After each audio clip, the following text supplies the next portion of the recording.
चलिए आज का हम आरंभ करते हैं। तो आज में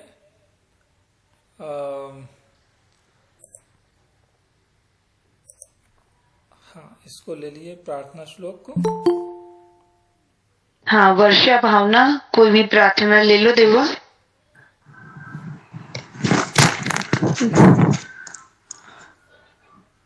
ओम वक्रतुंड महाकाय सूर्यकोटि समप्रभ निर्विघ्नं कुरु मे देव सर्वकार्येषु सर्वदा। सरस्वती नमस्तुभ्यं वरदे कामरूपिणि विद्यारम्भं करिष्यामि सिद्धिर्भवतु मे सदा। गुरुर्ब्रह्मा गुरुर्विष्णु गुरुर्देवो महेश्वरः गुरुर्साक्षात् परं ब्रह्म तस्मै श्रीगुरवे नमः। सहना भवतु सहनौ भुनक्तु सह वीर्यं करवावहै तेजस्विनावधीतमस्तु मा विद्विषावहै। ओम शांति शांति शांति। धन्यवाद भगिनी। चलिए, तो अब हम लोग काव्य कथा हम लोगों ने पढ़ी थी। अब हम लोग सुभाषितम पढ़ेंगे। तो सुभाषितम हम लोग थोड़े से पढ़ेंगे। इसमें आज के जल्दी जल्दी कवर करने की कोशिश करेंगे। बहुत ज्यादा टाइम तो रह नहीं गया अभी, तो देखते हैं जितने भी हो जाएं। ये 2-3 थे तो हम लोग पढ़ चुके थे। जैसे ये वाला है, आशा या ये दासास्ते दासास सर्वलोकस्य आशा येषाम दासी तेषाम दासायते लोकः। अब इनमें पहले देखिए, हम लोग जब भी संस्कृत में किसी भी वाक्य का अनुवाद करेंगे, चाहे वो श्लोक हो या कहानी हो, कुछ भी हो, उसको सबसे पहले हम लोग देखेंगे कि उसके पद जो हैं, एक एक जो शब्द है उसको हम लोग पद कहते हैं यहाँ पर। तो वो जो एक एक पद बने हैं वो उनको हम लोग पद का विग्रह करेंगे, देखेंगे कि वो पद क्या है। तो पहले हम लोग को पद विग्रह करने हैं। तो वो जो पद विभाग आप करेंगे उससे आपको पता चलेगा कि उसका अर्थ क्या होगा। ये हम लोग अन्वय क्रम जब हम लोगों ने पढ़ा था तब हम लोगों ने ये पढ़ लिया था। तो अब उसी अन्वय क्रम में जो भी हम लोगों ने पढ़ा था, पद विभाग, प्रतिपदार्थ हम लोगों ने पढ़े थे, तात्पर्य पढ़ा था, तात्पर्यम क्या है, फिर उसका हम लोगों ने अन्वय क्रम देखा था। तो ये सब चीजें जो है वो हर चीज यहाँ पर भी लगेगी, हर जगह लगेगी। तो वो एक आदत में डालना है। अब जैसे यहाँ पर लिखा है, आशाया ये दासास्ते दासाह सर्वलोकस्य। तो अब इसको हम लोग जब पद विभाग इसके करेंगे तो इसमें देखिए आशायाह, यहाँ पर आशायाह है, फिर ये एक पद है दासास्ते। तो दासा आधा सा बन गया उसके आगे, दासा के बाद। तो ये जो आधा सा है ये विसर्ग बन जाता है। इसलिए एक्चुअल में विसर्ग होता है जब इसको अगले पद के साथ में जाता है तो आधा सा बन जाता है। तो ये हो गया दासाह ते, 2 अलग अलग पद हो गए। फिर दासाह अगला, सर्वलोकस्य। अब देखिए, हम लोगों ने जब पढ़ा था पिछली बार, वो एक कहानी पढ़ी थी चाटुश्लोकः में। जो विदुषी की एक विद्वान था, उसकी जो बेटी थी, उसकी जब शादी के लिए वर देखने के लिए आते थे तो वो उसकी परीक्षा लेती थी। तो उस परीक्षा में वो पूछती थी कि ये बताइए ये शब्द क्या है, इसमें कौन सी विभक्ति लगी हुई है। तो जैसे अहम, अहम पूछा उसने, तो अहम जो है वो प्रथमा विभक्ति एक वचन का रूप है।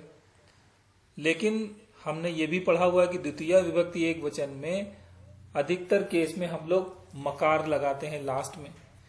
जैसे राम है तो रामः हो जाएगा प्रथमा विभक्ति एक वचन में, द्वितीय विभक्ति एक वचन में रामम हो जाएगा। तो मां लगा देते हैं, वो मकार आ जाता है। तो जिन्होंने संस्कृत अच्छी तरीके से नहीं पढ़ी है वो इस प्रकार के शब्दों से धोखा खा जाते हैं। जैसे अहम में प्रथमा विभक्ति एक वचन का रूप है, लेकिन बाद में मकार लगा होने के कारण जिन्हें ज्यादा पता नहीं है संस्कृत के बारे में, वो यही कहते हैं कि ये द्वितीय विभक्ति एक वचन का रूप है। इसी प्रकार से जहां कहीं भी हम लोग मकार देखेंगे, हम लोग इस चीज का ध्यान रखेंगे कि उसके एक्सेप्शंस क्या हैं। वो अपवाद क्या है उसके। इसी प्रकार से जब हम षष्ठी विभक्ति में जाते हैं तो राम का रामस्य हो जाता है, तो वहां पे रामः नहीं है कि रामः और उसके बाद में या लगाया आगे, ऐसा नहीं है। वो आधा सा है, वो स्या उसमें लगेगा, वो पूरा है वो, तो रामस्य हो जाएगा। तो वो पूरे के साथ में जब लगता है तो रामस्य है, वो षष्ठी विभक्ति का रूप है। यहां पर सर्वलोकस्य जब लिखा हुआ है तो ये भी षष्ठी विभक्ति का रूप है, सर्वलोकस्य। यहां पे इसको आधा सा नहीं बनाएंगे, लेकिन दासास्ते, दासास्ते में जो आधा सा है वो प्रथमा विभक्ति के रूप में चला गया। दासाह और ते, ये दो शब्दों को जब जोड़ा गया तो दासास्ते बना, संधि हो गई यहाँ पे, दासास्ते बना। तो यहाँ संधि होने के कारण विसर्ग का आधा सा बन गया है। लेकिन सर्वलोकस्य में कोई भी विभक्ति नहीं है, कोई भी संधि नहीं है, यहाँ पे विभक्ति है, षष्ठी विभक्ति का रूप है ये। तो ये जो छोटे छोटे अंतर हैं इनको ध्यान में रखना है। तो आशा याह ये पहला हुआ, ये दासास्ते, इसमें दासाह और ते दोनों अलग अलग हैं, इनकी संधि हुई है तब ये बना है। फिर दासाह ये अलग शब्द है, पद है। सर्वलोकस्य ये एक पद बना। फिर आशा, आशा स्त्रीलिंग का है इसलिए आशा। ये शाम दासी, दासी भी स्त्रीलिंग है। तेषाम दासायते लोकः। तो इस प्रकार से हम लोग पद विभाग बनाएंगे। पद विभाग बनाने के बाद हमको पता चल जाएगा कि इनकी विभक्ति क्या है, इनका अर्थ क्या है। जैसे आशायाह, अब आशायाह जो है उसका मतलब हुआ आशा करना, विश करना। जैसे हम लोग उम्मीद करते हैं कि कोई काम किया हम लोग तो उम्मीद करते हैं इसका फल मिलेगा। कुछ हम लोगों ने किसी के साथ में अच्छा किया तो हम लोग उम्मीद करते हैं वो हमारे साथ में अच्छा करेगा, तो ये आशा करते हैं। तो वो जो आशा है उसके बारे में यहां पर बात हो रही है। आशायाह ये दासाह, ते दासाह सर्वलोकस्य। मतलब क्या हुआ कि आशा जिनकी, जो आशा करते हैं, आशायाह ये दासाह, आशा जो लोग करते हैं तो वे लोग जो हैं वे आशा के दास हैं। आशायाह ये दासाह, ते दासाह सर्वलोकस्य, जो आशा के दास हैं वे, ते का मतलब हुआ वे, दासाह सर्वलोकस्य, वे सारे लोक के दास हैं। ठीक है। आशा ये शाम दासी, और आशा जिनकी दासी है, ते शाम दासायते लोका, वे सारे लोक को अपना दास बना लेते हैं।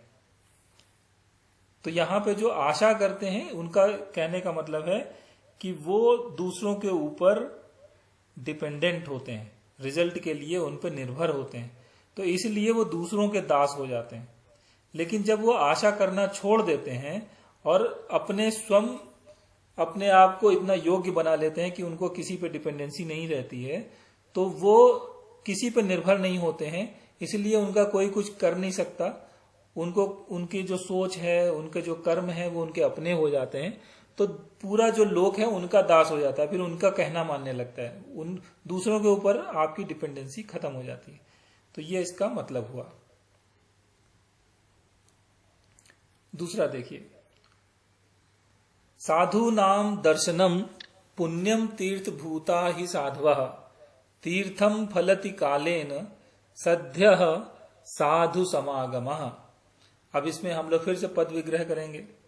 तो पद विभाग जो हमने किया तो ये बना साधु नाम। साधु नाम जो लिखा है उसमें ऊपर अनुस्वार है, उसको हम लोग मकार में बना देंगे, क्योंकि अलग अलग पद जब बनाते हैं तो कहीं पे भी अनुस्वार होता है तो उसमें मकार लिख दिया जाता है। तो ये हो जाएगा साधु नाम। दर्शनम में इसी प्रकार से मकार आ जाएगा, दर्शनम पुण्यम तीर्थ भूताः ही साधवः तीर्थम फलति कालेन सद्यः साधु समागमः। इस प्रकार से हम लोग पद विभाग बनाएंगे।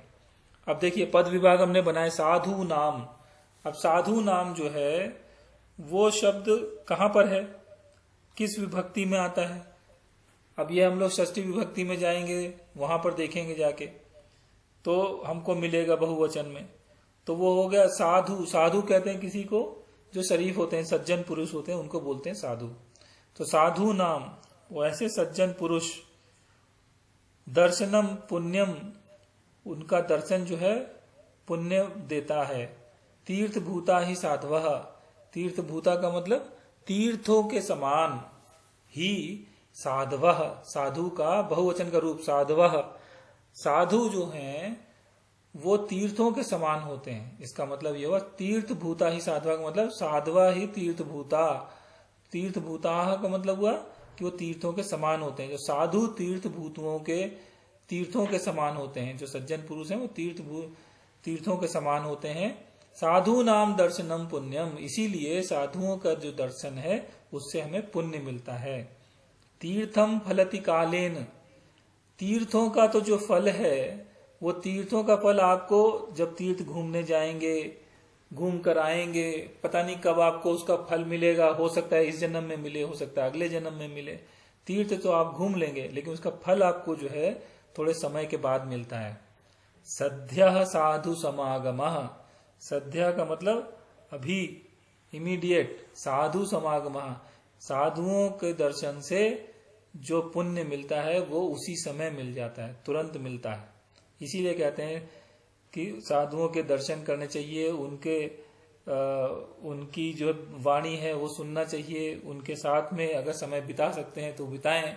तो इसलिए कहा जाता है कि उससे जो सच्चे साधु होते हैं उससे जो आपको पुण्य मिलेगा वो इमीडिएटली मिल जाता है, उसी समय मिल जाता है। ये हम लोग पढ़ चुके थे, मैंने इसलिए लिया कि आप लोगों का फिर से रिवीजन हो जाए। जिसको भी याद ना रहा हो तो उसका भी एक बार से रिवीजन हो जाएगा। अब हम लोग अगला देखेंगे। अगले में है अंगम गलितम पलितम मुंडम दशन विहीनम जातम तुंडम वृद्धो याति गृहीत्वा दंडम तदपि न मुंचति आशा पिंडम। अब देखिए यहां पर एक बहुत ही सरल स्वभाव से इसको बोला गया है। अंगम गलितम, अंग जो हैं आपके शरीर के जो अंग होते हैं वो गलितम, गलने लगते हैं। गलने लगने का मतलब होता है कि शिथिल हो जाते हैं। जैसे बर्फ पिघलने लगती तो ढीली ढाली हो जाती है, बर्फ होती है तो काफी सख्त होती है, लेकिन जैसे पिघलना शुरू होती है तो ढीली ढाली होने लगती है, टपकने लगता है पानी, बर्फ गलने लगती है। तो उसको ही यहाँ पर कहा गया है अंगम गलितम। जो अंग हैं, जो आपके अवयव हैं, वे सब धीरे धीरे शिथिल होने लगते हैं, गलने लगते हैं। पलितम मुंडम, अब देखिए मुंड कहते हैं सिर को। सिर जो है, सिर पे होते हैं बाल, तो पलितम जो होते हैं उसका मतलब होता है कि सफेद होना।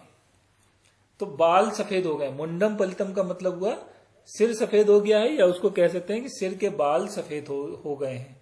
तो अंगम, आपके शरीर के जो अंग हैं वह शिथिल होने लगे हैं, गलने लगे हैं, सिर के बाल सफेद हो जाते हैं। दशन विहीनम जातम तुंडम।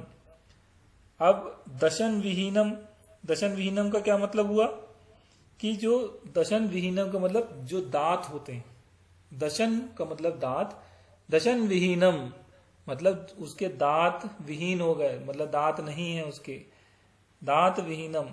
जातम तुंडम, तुंडम मतलब उसका जो मुंह है उसमें दांत विहीन है वो। वृद्धो याति गृहीत्वा दंडम, वृद्धो का मतलब क्या है, वृद्धा। अब इसको हम लोग जब पद विभाग करेंगे तो वृद्धो जो है उसका वृद्धा हो जाएगा। वृद्धा मतलब वो जो बुढ़ा है या बूढ़ा मनुष्य है। दंडम गृहीत्वा, जो डंडा पकड़ के चलते हैं वृद्ध, उसके बारे में बात की जा रही है। तदपि न मुंचति आशा पिंडम, तदपि मतलब फिर भी, न मुंचति, मुंचति मतलब छोड़ना, छोड़ता है। आशा पिंड, आशा के पिंड को फिर भी वो नहीं छोड़ता है। मतलब यह है कि एक जो मनुष्य है उसकी प्रकृति बताई गई है कि मनुष्य बुढ़ा भी हो जाता है, वृद्ध हो जाता है, हाथ में डंडा लेकर चलने लगता है, उसके शरीर पूरा ढीला पड़ गया है, शिथिल पड़ गया है, उसमें ताकत नहीं रही, सिर के बाल सफेद हो गए हैं, मुंह में दांत नहीं है, लेकिन फिर भी वो आशा को नहीं छोड़ता है। आशा वो लगाए रखता है, किसी ना किसी चीज की आशा लगाए रखता है। मेरा बेटा ये कर देगा, बेटी ये कर देगी, इसकी शादी करनी है, उसको वो करना है, यहाँ जाना है, तीर्थ जाना है, कुछ ना कुछ उसको आशा लगी रहेगी। तो उसके बारे में ये कहें कि उसकी आशाएं जो हैं वो खत्म नहीं होती, वो आशा का पीछा छोड़ता नहीं है, या समझ लीजिए कि उसकी आशाएं जो हैं खत्म नहीं होती हैं। तो ये एक शुभाषितम है जो हमको बताता है कि आशा जो है कितनी माया से जुड़ी हुई चीज है, तो कैसे लोगों को परेशान करती है। इससे मरता हुआ व्यक्ति या वृद्ध व्यक्ति भी जो है उससे पीछा नहीं छुड़ा पाता। चलिए, अब इसके बीच में हम लोग थोड़ा सा एक पठ धातु का जो हम लोगों ने रूप देखे थे पहले, वही रूप आपको एक बार दिखा देते हैं पद संग्रह में, थोड़ा सा आपका रिवीजन हो जाएगा, फिर आपको सुभाषितम पर ले चलेंगे। पठ धातु में देखिए हम लोगों ने पढ़ा था पठति, पठ्यते, पठिष्यति। अभी सब लोग यहीं पर रिवाइज करते जाइएगा, अपने अपने वहां पर सब लोग रिवाइज करते रहिएगा। तो पठति, पठति जो है वो कौन सा रूप है? लट लकार का है, वर्तमान काल का रूप है, इसको बोलते हैं वर्तमान काल का। हाँ, लट लकार बोलते हैं। तो लट लकार वर्तमान काल। पठति, पठ्यते क्या है? पठ्यते कर्मणि प्रयोग में, पठ्यते कर्म संज्ञा, कर्मणि प्रयोग, कर्मणि प्रयोग। पठिष्यति क्या है? भविष्य भविष्य काल, एक वचन। हाँ, इसको हम लोग बोलते हैं लट लकार। तो लट लकार का ये रूप है। ला में री जो बोलते हैं ना, री वो लगा हुआ है, लट लकार है ये। फिर हम देखा हमने पठितव्यम, पठनीयम, पठितः, पठिता, पठितम। तो पठितव्यम क्या है? पठितव्यम जो है इसमें तव्यत प्रत्यय लगा है, कर्म प्रधान, तव्यम, तव्यत प्रत्यय लगा है। पठितव्यम में तव्यत प्रत्यय है। तो आप अब ध्यान रखिएगा, सबको सब ये जितने भी नाम है ना, बार बार ऐसे बोलते जाना है। पठति में लट लकार, पठ्यते कर्मणि प्रयोग, पठिष्यति लट लकार, पठितव्यम में अब देखिए यहाँ पे तव्य लिखा है ना, तो तव्य से समझ लिए तव्यत, तो यहाँ पे तव्यत प्रत्यय लगा है। पठनीयम, इसमें अनियर प्रत्यय, अनियमन, अनियम, अनियर प्रत्यय लगा है। ठीक है, अनियर प्रत्यय। तो तव्यत प्रत्यय और अनियर प्रत्यय दोनों का मतलब एक ही होता है। जब इससे शब्द बनते हैं, पद बनते हैं, तो एक ही मतलब होता है। इसी प्रकार से पठितः, पठिता, पठितम, इसको हम लोग ता, ता, तम, ता, तम, तो ता प्रत्यय हो गया ये। इसके बाद है पठितवान, पठितवती, इसमें तवतु प्रत्यय है ये। तवतु, तव लगा ना दो सब में, तो तवतु प्रत्यय है ये। पठन, पठंती, इसमें शत्रु प्रत्यय कहलाता है ये। यहाँ पे शत्रु प्रत्यय होता है, इसमें ना आता है या अंति आता है। तो ये स्त्री पुल्लिंग के लिए और स्त्रीलिंग के लिए प्रयोग होता है इस प्रकार से। फिर आता है पठित्वा, प्रपठ्य। पठित्वा में त्वा प्रत्यय है, लास्ट में त्वा लगा है। पठित्वा में तो इसको त्वा प्रत्यय बोलते हैं। इसके आगे काल, आधा काल लग जाएगा हर एक में, तो उसको हम लोग का को साइलेंट रहता है इसलिए बोलते नहीं है, त्वा प्रत्यय कहते हैं इसको। तो यहाँ पे पठित्वा हो गया। अब देखिए पठ धातु है, पठ धातु से आगे जो लिखा हुआ है पठित्वा के बाद में लिखा है प्रपठ्य। तो पठ जो है उसके पहले प्र लगा है। प्रा जो है वो एक उपसर्ग है। जब भी किसी भी धातु में उपसर्ग लगा के हम लोग बोलते हैं, उसके आगे लास्ट में या आता है तो वो लेप प्रत्यय बनता है। आधा ला या पा, लेप प्रत्यय बनता है। तो यहाँ पे त्वा प्रत्यय है पठित्वा, लेप प्रत्यय है प्रपठ्य। इसमें हमेशा उपसर्ग लगेगा, ये ध्यान रखिएगा। और उपसर्ग बहुत सारे हैं, 24 उपसर्ग हैं। तो हम लोग सारे उपसर्गों को देखेंगे और हर एक में जरूरी नहीं है कि प्राही लगाएं। अभी आप लोग सब में प्राही लगा देते हैं, लगा सकते हैं, लेकिन उसका मतलब भी पता होना चाहिए और उसका सही रूप पता होना चाहिए। तो हम लोग देखेंगे आगे आने वाले शब्दों में, पदों में। और उसके बाद आता है पठितुम। पठितुम जो है कौन सा है? तुमुन प्रत्यय है। तुमुन, हाँ, तो सब लोग एक साथ बोल जाएं। इसमें कौन कौन से हैं? पठ धातु में पहला है पठती, पठती वर्तमान लकार, लट लकार, ऐसे बोलिए, लट लकार लट वर्तमान काल। लकार, लट लकार वर्तमान काल, एक पठ्यते वचन, में कर्मणि प्रयोग, कर्मणि, पठिष्यति में लट लकार, भविष्य काल, रोट, भविष्य का पठितव्यम, पठितव्यम में तव्यत प्रत्यय है, तव्यम, पठनीयम में तव्यम, अनियर प्रत्यय है। नियमन, नियम, नियर, अनियर प्रत्यय, अनियर, अनियम, मां नहीं है, रा है, अनियर प्रत्यय। अनियर, हाँ। अनियर, तो तवतु, तो यहाँ पे तवतु और अनियर ये दोनों एक साथ आते हैं। फिर आता है पठिता, पठिता, पठितम, तो इसमें ता प्रत्यय है। ता प्रत्यय, फिर कर्मणि, तवतु प्रत्यय, पठितवान, पठितवती, तवतु प्रत्यय। तवतु, तवतु प्रत्यय क्यों यूज करते हैं? भूतकाल के लिए यूज करते हैं। भूतकाल में। हाँ। हम्म। फिर है पठन, पठंती, ये है श्रुत प्रत्यय, श्रुत प्रत्यय, शत्रु प्रत्यय, न स्त्री पुल्लिंग में अंति, पठन ये पुल्लिंग का शब्द है, पठंती स्त्रीलिंग का शब्द है। तो ना जब भी लगेगा, नकार लगेगा तो पुल्लिंग, अंति लगेगा तो स्त्रीलिंग। स्त्रीलिंग। तो यहां से हम लोग ये क्यों यूज करते हैं शत्रु प्रत्यय? जब भी कोई एक क्रिया करते हुए दूसरी क्रिया की दो जाती है। एक साथ, हाँ, दो क्रिया एक साथ हो। हाँ, फिर आता है पठित्वा, पठित्वा हो गया त्वा प्रत्यय, एक क्रिया के बाद दूसरी क्रिया हो। एक क्रिया के बाद दूसरी क्रिया। तो ध्यान रखिएगा कि शत्रु प्रत्यय, और ये वैसे तो आप लोगों से कोई पूछेगा नहीं, त्वा प्रत्यय, हाँ, वैसे तो कोई पूछेगा नहीं, लेकिन जो लोगों ने टेट या सी टेट, एम टेट इस प्रकार की जो परीक्षाएं देते हैं, उन लोगों के लिए ये सब बड़े क्वेश्चन हैं जो पूछे जाते हैं कि इनमें क्या अंतर होता है, ये लट लकार क्या होता है, या त्वा प्रत्यय कहाँ लगाया जाता है, शत्रु प्रत्यय और त्वा प्रत्यय में क्या अंतर होता है। तो इस प्रकार से आते हैं। तो यही इसके विभेद है, यही भेद है उसके, ध्यान रखिएगा इनको। पठित्वा त्वा प्रत्यय लगता है, प्रपठ्य इसमें उपसर्ग लगता है, और लिप्त प्रत्यय, लेप प्रत्यय है इसको बोलते हैं, और पठितुम में तुमुन प्रत्यय है। ठीक है, तो ये हमारे एक प्रकार से रिवीजन है, इनको ध्यान रखिएगा। अभी हम लोग आगे और देखेंगे इसके बाद में। अभी हम लोग फिर से जाते हैं, सुभाषितम देख लेते हैं। अब सुभाषितम में अगला है धनानि जीवितम चैव परार्थे प्राज्ञ उत्सृजेत सन्निमित्ते वरम त्यागो विनाशे नियते सति। इसका मतलब क्या है? धनानि, धनानि जीवितम। अब देखिए, धनानि जीवितम, धन के बारे में बात हो रही है, जीवितम जीवित रहने के बारे में बात हो रही है।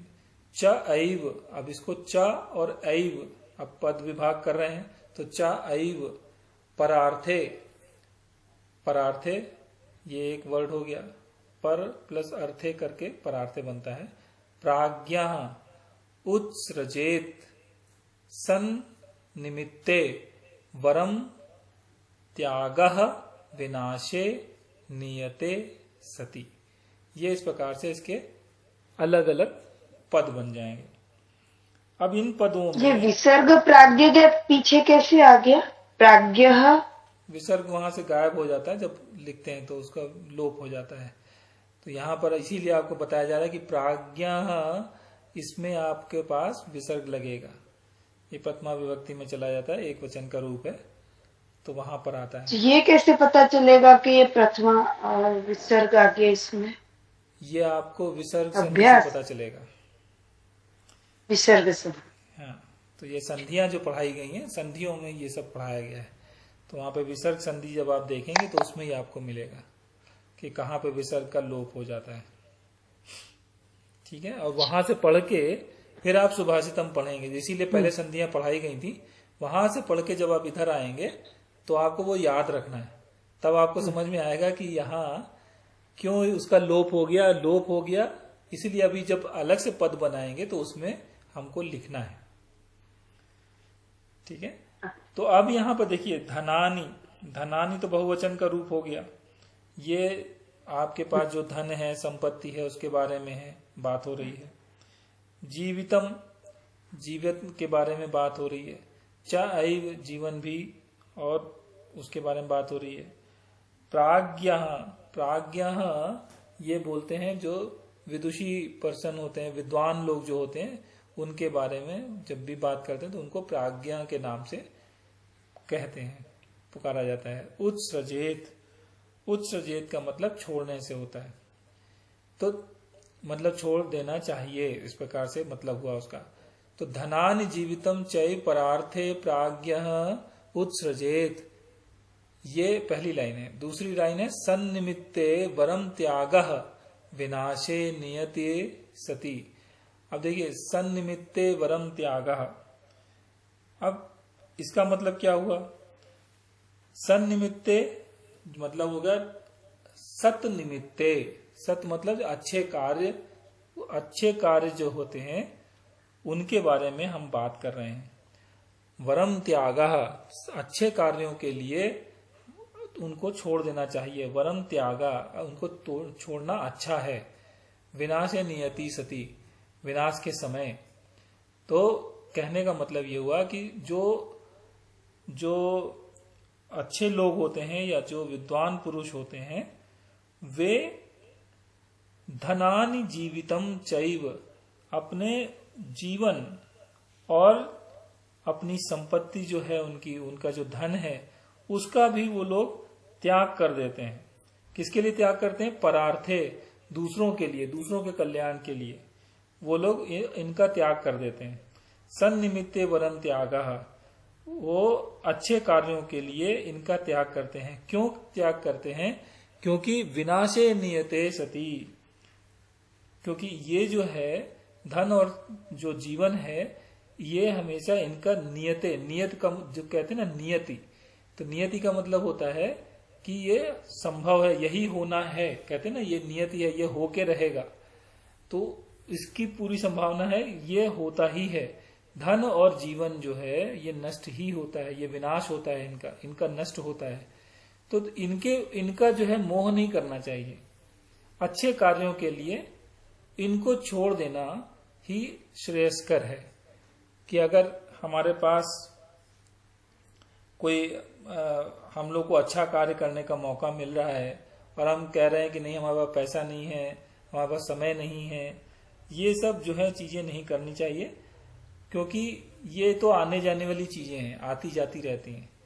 लेकिन सत्कार्य जो है वो आपको आपके लक्ष्य की तरफ लेकर जाते हैं, तो उनके लिए धन और जीवन का त्याग करना श्रेयस्कर है। अपना टाइम उसमें डालिए, उसमें अपना संपत्ति को छोड़ दीजिए, उसके बारे में ज्यादा चिंता नहीं करिए।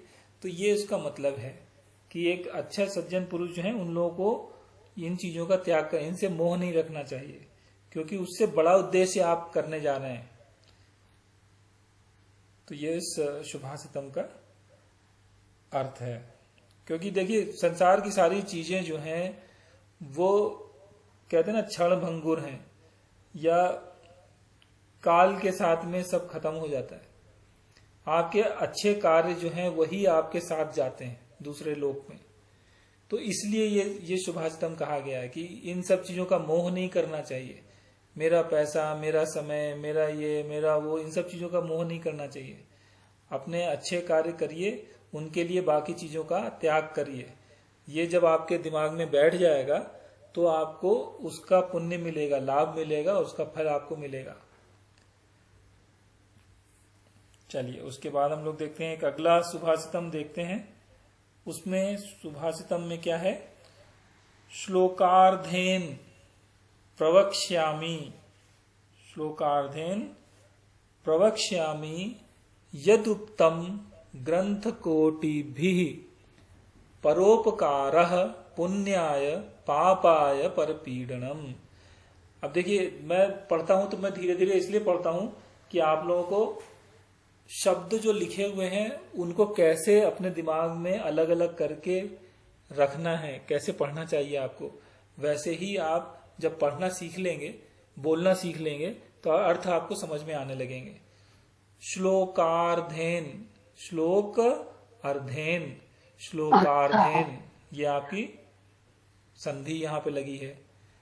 तो जब आप इसको अलग अलग करेंगे तो आपको पता चल जाएगा कि श्लोक जो है उसको आपको श्लोकः बेसिकली वो लिखा हुआ है, उसको आपको अलग करना है। अर्धेन, आधा करना है। प्रवक्ष्यामि, प्रवक्ष्यामि का मतलब क्या हुआ कि मैं, जैसे वद धातु होती है, वद धातु का ये रूप है। जैसे अभी आपने पढ़ा था, लेप प्रत्यय पढ़ा था, लेप प्रत्यय में प्रा लगा था, जैसे यहाँ पे प्रा लगा है। प्रवक्ष्यामि, अब अहम जो है उसके साथ में आप मी लगाते हैं, अहम वदामी ऐसे बोलते हैं।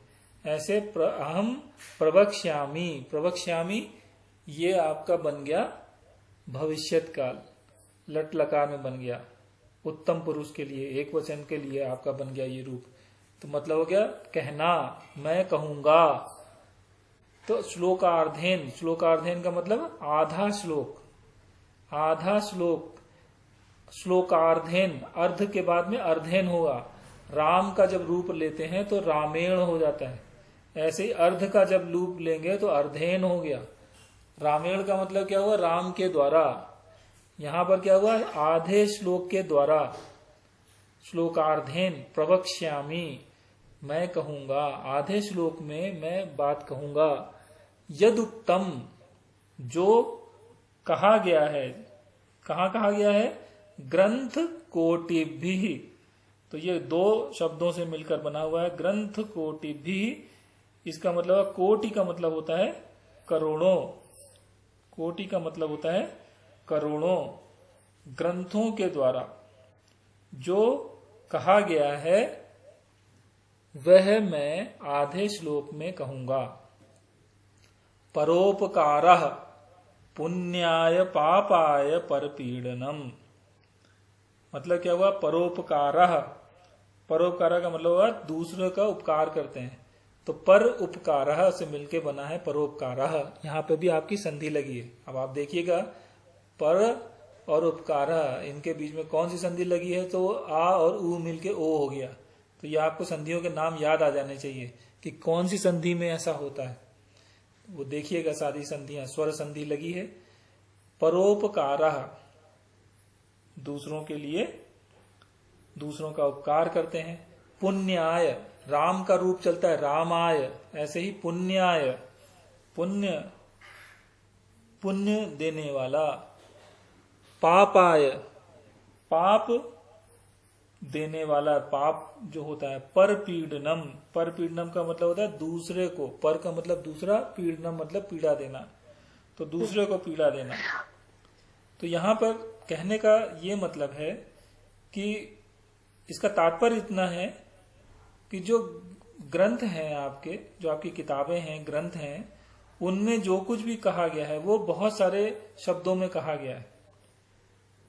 उसको मैं आधे श्लोक में कहूंगा कि परोपकार पुण्याय पापाय परपीडनम। परोपकार जो है मतलब दूसरों की सहायता करना, दूसरों पर उपकार करना, वह पुण्यकारी होता है, पुण्याय पुण्यकारी होता है। पापाय और परपीडनम, पाप को हरने वाला होता है। ठीक है, तो दूसरों को अगर आप परोपकार करते हैं तो वो आपको पुण्य देता है और दूसरों की पीड़ा को हरता है। अब ये बहुत सारी शिक्षाएं हैं जो दी गई हैं, तो उसमें ये छोटे छोटे श्लोक हैं, सुभाषितम है, जिनमें ये बताया जाता है कि आपको परोपकार क्यों करना चाहिए। क्योंकि परोपकार करने से आपको पुण्य मिलता है। पुण्य क्यों मिलता है? क्योंकि दूसरे की जो पीड़ा है वो खत्म होती है। तो आप किसी की सहायता कर रहे हैं तो परोपकार कर रहे हैं, तो उसका भी आपको लाभ मिलता है, पुण्याय, आपको उसका लाभ मिलेगा। चलिए अगला देखते हैं। जल बिंदु निपातेन क्रमशः पूर्यते घटः सह हेतु सर्व विद्यानाम धर्मस्य च धनस्य च। जल बिंदु निपातेन, जल बिंदु, जल का एक बिंदु या जल की एक बूंद जिसे हम बोलते हैं, जल निपातेन, निपातेन का मतलब गिरती है। तो जल बिंदु, एक जो जल की जो बूंद है जब वो गिरती है उसके द्वारा, निपातेन, तेन मतलब होगा रामेण, तृतीया विभक्ति, उसके द्वारा, जल की एक बूंद के गिरने से या जल की एक बूंद के द्वारा गिरने के द्वारा क्रमशः पूर्यते घटः, घटः मतलब घड़ा, क्रमशः धीरे धीरे पूर्यते भर जाता है। अगर एक एक बूंद जल की अगर गिर रही है घड़े में तो धीरे धीरे करके जो घड़ा है वह भर जाएगा जल से। सह हेतु सर्व विद्यानाम धर्मस्य च धनस्य च।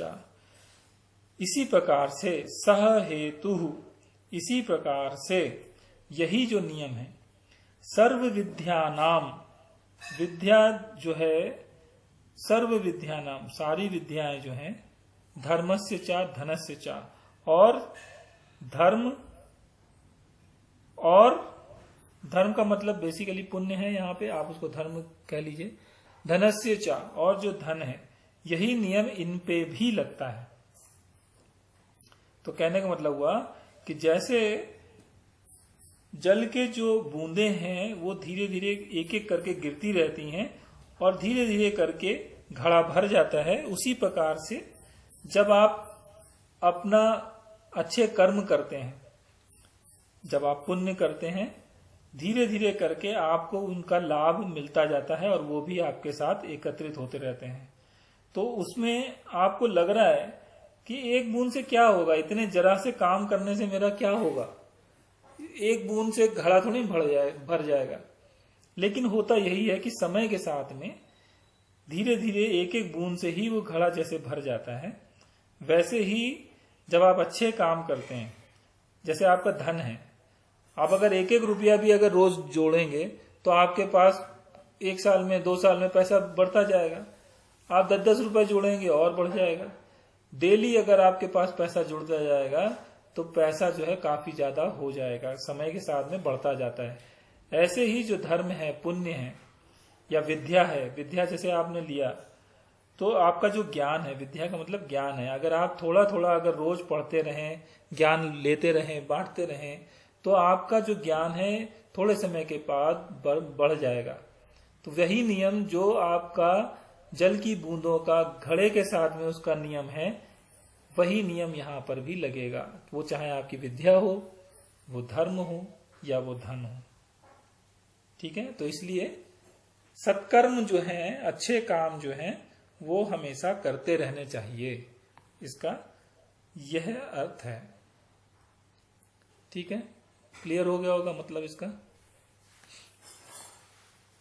हाँ जी, ठीक है, अब हम लोग एक और देखते हैं। आप लोगों को थोड़े मैं करा दे रहा हूं और सुभाषितम अगले चैप्टर में या अगले सेशन में हम लोग थोड़े से और कर लेंगे, जिससे कि आपका ये सारे सुभाषितम कवर हो जाएंगे और अगले में हम लोग उसको पूरा खत्म कर देंगे।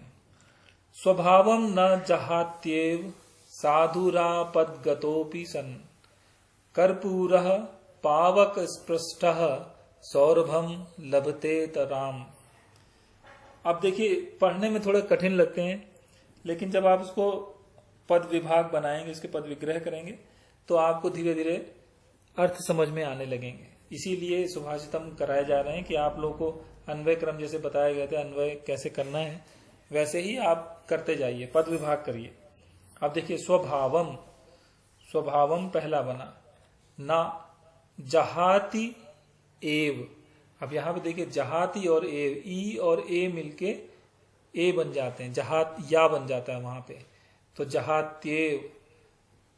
साधु, अब देखिए साधु रा लिखा है, साधु रा जब आता है तो आपको बताया था कि विसर्ग संधि है ये, यहां पे विसर्ग हट के रा बन जाता है। कब बनता है? विसर्ग संधि में पढ़ाया गया था। साधु आपदम तो आपदम गतः, फिर अपि, तो वो जो ओ की मात्राएं हैं वो सारी की सारी विसर्ग में जा रही हैं। ठीक है, गतः हो गया वो, आपदम गतः अपि सन कर्पूरः पावक स्पृष्टः सौरभम लभते तराम। अब देखिए, स्वभावम न जहाति एव साधु आपदम गति। अभी अब नीचे जो लिखा हुआ है पद विभाग में, आप ऊपर को छोड़ के अब नीचे को देखेंगे पद विभाग में, तो आपको जल्दी अर्थ समझ में आएंगे। स्वभावम, स्वभावम मतलब क्या हुआ, जो स्वभाव है उसके बारे में बात कर रहे हैं। स्वभावम ना जहाति, जहाति का मतलब छोड़ना। स्वभाव ना जहाति एव, स्वभाव नहीं छोड़ता है। साधु, जो सज्जन पुरुष हैं वो अपने स्वभाव नहीं छोड़ते हैं। आपदा आपदम गतः अपि सन, आपदम, आपदा आती है उस समय, आपदा आने पर भी, अपि आपदम गतः अपि, आपदा के आने पर भी जो साधु होते हैं वो अपना स्वभाव नहीं छोड़ते हैं। कैसे नहीं छोड़ते हैं उसका उदाहरण दूसरी लाइन में दिया है। कर्पूरः, कपूर जो होता है उसको बोलते हैं संस्कृत में कर्पूरः। तो कपूर जो है उसके बारे में बात हो रही है। पावक स्पृष्टः, पावक स्पृष्टः का मतलब क्या हुआ, जब वो जलता है। पावक का मतलब हुआ अग्नि, अग्नि आग से जब वो जलता है तो क्या होता है, सौरभम लभते तराम, सौरभम लभते तराम। सौरभम जो उसकी जो गंध है, उसकी सुगंध जो होती है, जब कपूर जलता है तो लभते तराम, और भी बढ़ जाती है। तो जिस प्रकार से कपूर, वैसे भी कपूर से सुगंध आती रहती है, कपूर को जब जलाते हैं तो उसकी सुगंध और बढ़ जाती है। तो जिस प्रकार से कपूर को जलाने पर, आप देखिए किसी को जलाया जाए तो उसके ऊपर विपत्ति है, वो जल जाएगा, खत्म हो जाएगा, खत्म, इंसान जला दिया जाए मर जाएगा, कपूर जला दिया जाए खत्म हो जाएगा, उड़ जाएगा, तो वो विपदा है। लेकिन जिस प्रकार से कपूर को जलाने पर उसकी सुगंध और भी बढ़ जाती है, उसी प्रकार से जो साधु होते हैं, जो सज्जन पुरुष होते हैं, वह अपने सज्जनता का नाश नहीं होने देते हैं, बल्कि समय आने पर वे अपने सज्जनता के स्वभाव को और भी बढ़ा लेते हैं। उनका स्वभाव जो है और भी बढ़ जाता है, वो नहीं छोड़ते हैं अपने स्वभाव को।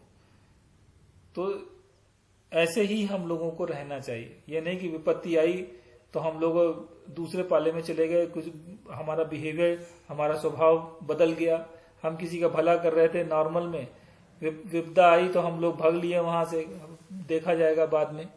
ऐसा नहीं करना चाहिए। या किसी का कोई सामान चुरा लिया कि नहीं ये तो मर ही रहा है, अपनी हम जान बचाएं, हमारे काम आएगा, तो इस प्रकार से नहीं, दूसरों की सहायता करते हैं। जो होगा वो होगा, लेकिन जब तक हम कर सकते हैं तब तक हमें करनी चाहिए। तो अपना स्वभाव साधु लोगों को नहीं छोड़ना चाहिए, यह इसका अर्थ हुआ। अब देखिए, अब हम लोग पद संग्रह में फिर से वापस आ रहे हैं। अभी हम लोगों ने पढ़े थे लट लकार, वो सब कर्मणि लट लकार, तो उसमें खाद धातु है। अब खाद धातु के क्या रूप बनेंगे, खाद धातु के अब हम रूप बनाएंगे तो लट लकार में क्या बनेगा, खादती, खादती, फिर दूसरा बनेगा खाद्यते, खादती, खाद्यते, खादिष्यति। लट कर्मणि प्रयोग लट लकार, ये बन गए। अब हम लोगों को क्या बनाना है इसके बाद, तव्यत अनियर, खादितव्यम, खादनीयम, ता प्रत्यय, खादिता खादिता खादितम, तवतु प्रत्यय, खादितवान खादितवती, शत्र प्रत्यय, खादन खादंती, त्वा प्रत्यय, खादित्वा, लेप प्रत्यय। अब देखिए यहाँ पे प्रा नहीं लगाया, यहाँ पे संखाद्य हो गया, यहाँ पे सम प्रत्यय लगा है, संखाद्य, खादितुम, ये हो गया तुमुन प्रत्यय। ठीक है, ऐसे ही सब लोगों को याद रखने हैं ये। तो जल्दी जल्दी बोलेंगे, उनके प्रत्ययों के नाम बोलेंगे, कौन सा उसमें लकार लगा है, तो सब लोगों को याद होता जाएगा। खादति, खाद्यते, खादिष्यति, खादितव्यम, खादनीयम, खादितः, खादिता, खादितम, खादितवान, खादितवती, खादन, खादंती, खादित्वा, संखाद्य, खादितुम। एक सांस में बोल जाएंगे, सब याद हो जाएंगे।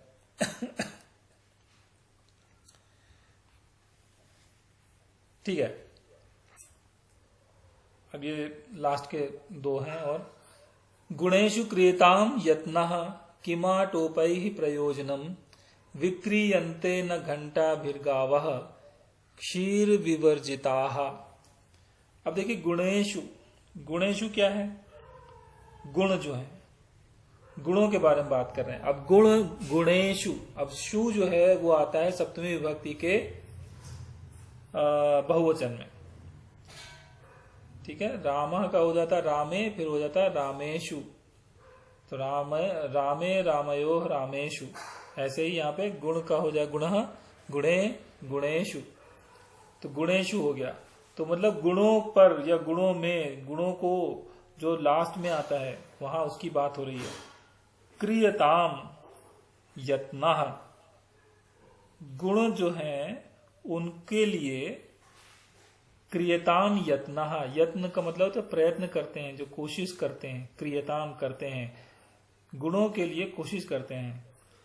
किमा टोपई, अब देखिए इसको अगर आप अलग करेंगे तो किम आटोपई, ऐसे दो बनेंगे। किम का मतलब हो गया क्या, और आटोपई आडंबर जो करते हैं उसको बोलते हैं आटोपई। तो आटोपई आडंबर करते हैं, उसके बारे में बात हो रही है। तो जो गुण हैं उनके बारे में बात हो रही है कि जो गुण हैं उनकी पूजा होती है, उनको लेने के लिए जो है हम लोग को प्रयोजन करना चाहिए।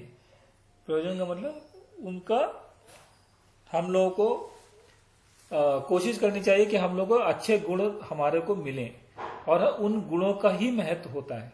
तो गुणेषु क्रियताम यत्नः किमाटोपैः प्रयोजनम, गुणों के लिए हमको प्रयत्न करना चाहिए, लेकिन उसके लिए आडंबर करने की क्या जरूरत है? किम आटोपैः प्रयोजनम, उसके लिए आडंबर करने से क्या लाभ है, क्या अर्थ है उसका? विक्रियन्ते न घंटाभिर्गावः क्षीर विवर्जिताः। विक्रियन्ते मतलब बेचने पर, जब किसी को बेचते हैं, न घंटाभिर्गावः। अब देखिए यहाँ पे घंटा भी, घंटा जो लटकता है ना गाय के गले में, जो घंटा लटकता है, घंटी बांध देते हैं ना गाय के, जब गाय आती है तो पता चल जाता है कि गाय आ रही है, जा रही है, तो एक घंटी बांध दी जाती है घंटी, हाँ, गाय के गले में बांध देते हैं। तो जो क्षीर विवर्जिता, क्षीर का मतलब हुआ दूध, विवर्जिता मतलब नहीं देती। तो वे जो गाय होती हैं उनके गले में घंटी बांध दी जाती है। अब उन गायों को अगर आप बेचने के लिए जाएंगे, विक्रियंते, उनको अगर आप बेचने जाएंगे तो कोई भी उनको खरीदेगा, तो गाय को क्यों खरीदेगा जाके, बेचते क्यों है गाय को जाकर? क्योंकि उनसे दूध मिलता है। लेकिन अब इन गायों से तो दूध नहीं मिलेगा, क्योंकि दूध देती नहीं है। तो उनके जो गले में घंटी बंधी है, क्या उनकी आवाज सुनकर या उसको देखकर लोग गाय खरीदेंगे? गाय कोई नहीं खरीदेगा अगर वो गाय दूध देने वाली नहीं है। इसी प्रकार से जो गुण होते हैं, गुणों का जो है वर्णन करने के लिए इसको यहाँ पर कहा गया है कि जो पूरे संसार में जो गुणों का सम्मान होता है, उन गुणों के लिए हम लोगों को प्रयत्न करना चाहिए, उनको आत्मसात करना चाहिए, उनको लेना चाहिए। उनके लिए कोई बाहरी जो आडंबर करते हैं उससे कोई लाभ नहीं होता। ठीक वैसे ही जैसे अगर कोई गाय है जो दूध नहीं देती है, ये दूध देना उसका गुण है, दूध अगर वो नहीं देती है तो गले में चाहे कितना भी सुंदर आपने घंटी बांध रखी हो, घंटा बांध रखा हो, उसको कोई भी नहीं खरीदेगा, क्योंकि घंटी पे बेस्ड नहीं है, गुण पे बेस्ड है हर चीज। तो इसलिए गुणों का सम्मान करना चाहिए, गुणों को आत्मसात करना चाहिए, उसके लिए प्रयोग करना चाहिए। उसको आप किसी भी आडंबर से गुणों को ढक नहीं सकते। चलिए उसके बाद हम लोग एक और है उसको देखते हैं। यहां पर हम लोगों ने जो यूज किया है वो है पद्माकरम। अब इसको बड़े ध्यान से पढ़िएगा, आपको समझ में आ जाएगा। ये भी बड़ा सरल है और धीरे धीरे करके इसको अगर आप पढ़ेंगे तो आपको पद विभाग करके इसको समझ में आ जाएगा। ये पद्माकरम। अब देखिए दिन करो, करो लिखा है, यहाँ पे विसर्ग लगा है, उसमें ओ हो गया है तो रह हो जाएगा, दिन करह। तो बनेगा पद्माकरम दिन करह, विकची करोति चंद्रो चंद्रः हो जाएगा, विकासयति कैरव चक्रवालम, नाभ्यर्थितो जलधरो, तो जलधरो जलधरः अपि, इसका बन गया जलधरो अपि, जलधरः अपि, जलम ददाति, संतः स्वयं परम हिते निहिता भी होगा। अच्छा, इसमें मैंने नीचे पद विभाग में लिख रहा था, मैं शायद लिख नहीं पाया हूं पूरे, इसके अलग अलग करके मैं बना दूंगा बाद में। तो यहां देखिए पद्माकरम, पद्म, पद्म कहते हैं लोटस को, कमल को। पद्माकरम मतलब जैसे तालाब में कहीं पर आप देखेंगे, झील में या तालाब में, वहां पे जो एक लोटस होते हैं, जो कमल होते हैं, वो एक कई कमल होते हैं एक साथ, तो वहां पर उनके लिए बात की जा रही है पद्माकरम। तो उसमें जो कमल हैं, दिनकरह, दिनकरह बोलते हैं सूरज को, सूर्य को। तो दिनकरह विकची करोति, विकची करोति का मतलब विकची, उसको खिलाता है। तो मतलब ये हुआ जो कमल को सूर्य खिलाता है, सूर्य की जब किरणें निकलती हैं तो कमल खिलता है। तो तालाब में या सरोवर में जो कमल हैं, एक नहीं है, कई होते हैं, अनंत होते हैं, उसके अंदर कई सारे होते हैं। तो उन सबको दिन की रोशनी, सूर्य जब निकलता है, सूर्य उनको खिलाता है, सूर्य की रोशनी में वो खिल जाते हैं। चंद्रो चंद्रः विकासयति, चंद्रमा जो है वो खिलाता है। कैरव चक्रवालम, कैरव चक्रवालम का मतलब क्या हुआ? कैरव ये हो गया सफेद, चक्रवालम जो कमल हैं। तो जो सफेद कमल होते हैं वो, उनको चंद्रमा की रोशनी जो होती है, चांदनी रात में वो खिलते हैं। तो चंद्रमा की रोशनी जो है सफेद कमलों को खिलाती है, और जो नॉर्मल कमल जो होते हैं वो दिन की रोशनी में, सूर्य की रोशनी में वे खिलते हैं। नाभ्यर्थितो जलधरो अपि जलम ददाति, संतः स्वयं परहिते निहिताभियोगाः। ना अभ्यर्थितो, इसका मतलब क्या हुआ? ना अभ्यर्थितः अपि। अब देखिए यहां पर जलधर, जलधरः अपि, जलधर किसे बोलते हैं? बादलों को। बादल भी जलम ददाति, जल देता है, बादल भी जल देता है। ना अभ्यर्थितः, तो यहां पर मतलब अभ्यर्थिता का मतलब क्या है? उनसे हम प्रार्थना करते हैं, प्रार्थना करने को अभ्यर्थिता बोलता है। ना अभ्यर्थिता का मतलब है उनसे प्रार्थना नहीं करनी पड़ती, फिर भी बादल हमको जल दे देता है, बिना प्रार्थना के बादल हमको जल दे देता है। संतः स्वयं परहिते निहिताभियोगाः, और जो सज्जन पुरुष होते हैं, जो साधु होते हैं, वह स्वयं अपने आप परहितम दूसरों के हित के लिए, निहिताभियोगाः वो जो कार्य करते हैं, अभियोग मतलब कार्य जो कर रहे हैं, वो अपने कार्य करते हैं अपने आप, वो दूसरों के हित के लिए कार्य करते हैं, उनसे कोई कहने की जरूरत नहीं पड़ती है। तो जैसे सूर्य जो है वह कमल को खिला देता है, चंद्रमा जो है वह श्वेत कमलों को खिलाता है या उनको विकसित करता है, बादल बिना मांगे ही पानी दे देता है। तो इसी प्रकार से सज्जन लोग जो हैं वे भी अपने आप दूसरों का हित करने के कार्य करते हैं, उनको किसी से कहने की या कोई उनसे कहता नहीं, वो अपने आप ही करते हैं। ये इसका अर्थ हुआ यहां पर। और लास्ट है ये आज का अंतिम, आरभन्ते अल्पमेवाज्ञाः कामं व्यग्रा भवन्ति च महारंभाः कृतधियः तिष्ठन्ति च निराकुलाः। अब देखिए, आरभन्ते, आरंभ करने के लिए हम लोगों ने ये यूज किया, आरभन्ते अल्पमेवाज्ञाः, अल्पमेव आज्ञाः। तो अल्पमेव का मतलब हुआ छोटा सा, अल्पम मतलब छोटा, अल्पमेव ज्ञे कामम व्यग्रा भवन्ति च।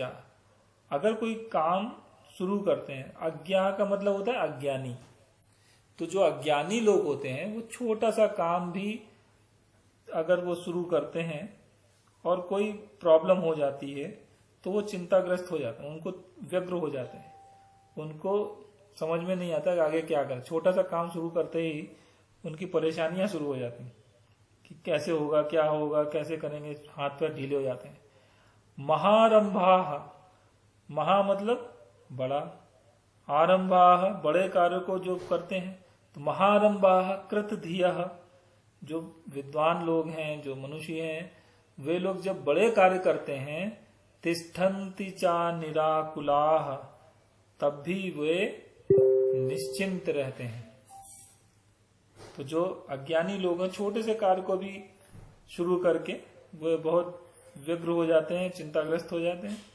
लेकिन जो बड़े लोग हैं, विद्वान लोग हैं, उनको पता है कि हाँ इसमें कोई प्रॉब्लम नहीं है, ऐसे होगा, ऐसा ही होता है, धीरे धीरे करके सब ठीक हो जाएगा, इसका परिणाम ये होता है। जब उनको पता होता है तो वो व्यग्र नहीं होते, चिंताग्रस्त नहीं होते, उनको पता है कि सारा काम ठीक ठाक हो जाएगा, हम उसको अच्छे ढंग से कर लेंगे, उसको कैसे करना है हमें पता है। तो वो उनको चूंकि आगे से पीछे तक सब चीजें पता रहती हैं, तो वो अपना धैर्य नहीं खोते हैं, और उनके अगर उनको ना भी पता हो तो भी वो धैर्य रखते हैं और उनके कार्य अच्छे ढंग से संपन्न हो जाते हैं। तो ये सुभाषितम थे, 10 सुभाषितम मैंने लिए थे आज के लिए, आपके लिए, और 10 सुभाषितम हो गए हैं। और अगले में कोशिश करूंगा कि अगले सेशन में आपके बाकी के सुभाषितम हो जाएं। ये 5 चैप्टर आपके खत्म हो गए सुभाषितम के। इसमें पद संग्रह आपका ये लास्ट है आज का, ये हर धातु के साथ में है। ये तो आप अपने आप पढ़ेंगे, क्योंकि मैं आपको हर बार तो नहीं पढ़ा पाऊंगा, तो जितने भी होंगे मैं कोशिश करूंगा पढ़ाने की। लेकिन आप लोग एक पैटर्न आपका बन जाए, क्योंकि किताब में आपको शायद उतने अच्छे ढंग से ना समझ में आए, यहाँ पे आपको सारी चीजें मैं बता रहा हूँ एक साथ, तो इसको ही आप ऐसे दोहराते हुए करिएगा। अब हर धातु है, हर धातु में इसको आपको बनाना है। अब हर धातु के लिए कैसे बनाएंगे? हर धातु का, हर का मतलब क्या होता है? हर का मतलब होता है हरना, लेना या छीन लेना, है ना। हर के ले गया, हरण कर लिया, तो वो हर धातु से बनता है।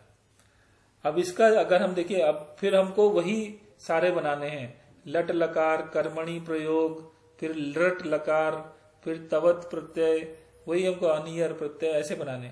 तो हर धातु का लट लकार बनेगा हरति, हरति, हरति, हरये, हरयते, ह्रियते, ह्रियते।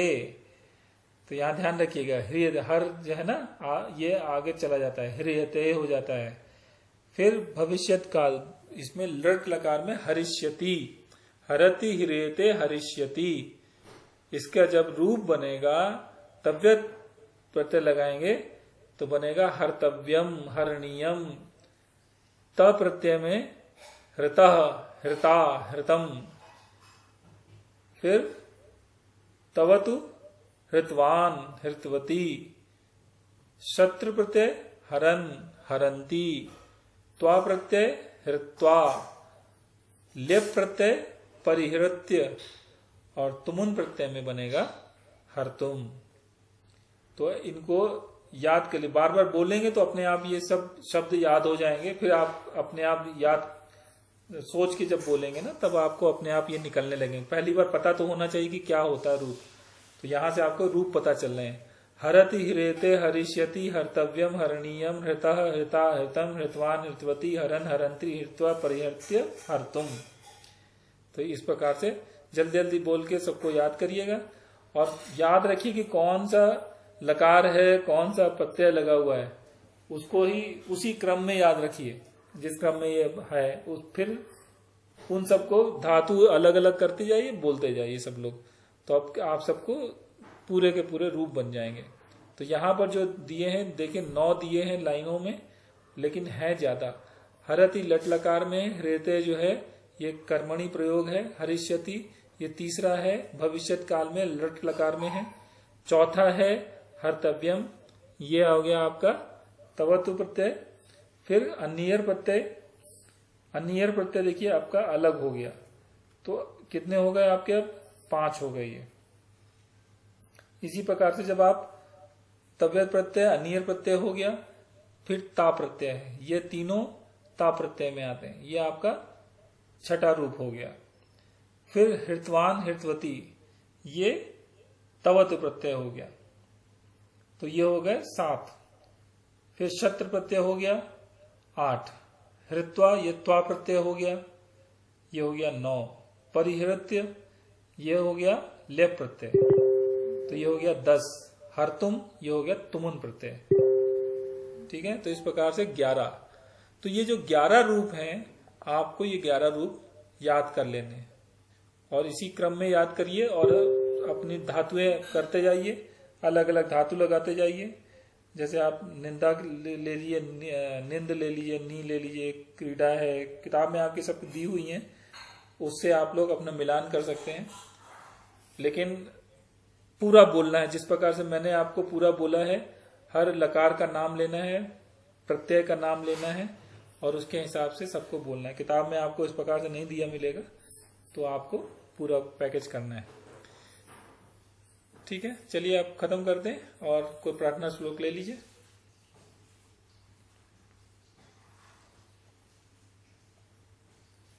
वंदना जी आपने पढ़ा था, किसने पढ़ा था? भावना वर्षा पढ़ो, उन्होंने पढ़ा था। भावना है कि मैं पढ़ूंगी, आप पढ़ो। ओम सर्वे भवन्तु सुखिनः, सर्वे सन्तु निरामया, सर्वे भद्राणि पश्यन्तु, मा कश्चित् दुःखभाग् भवेत्। ओम शांति शांति शांतिः। हरिः ओम। श्री गुरुभ्यो नमः। हरि ओम तत्सत्। धन्यवाद।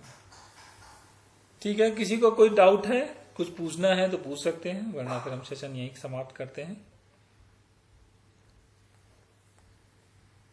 नहीं है, ठीक है, कोई बात नहीं। जब पढ़ेंगे सारा, हाँ पढ़िएगा और कोशिश करिए इसको रिवाइज अभ्यास करने करेंगे। का। हाँ, अभ्यास बहुत जरूरी है, हाँ जी, क्योंकि इससे जरूर। आपको आगे जो संस्कृत बोलने के लिए आपको जो शब्द चाहिए ना, अधिकतर शब्द आपको इन्हीं से मिल जाएंगे।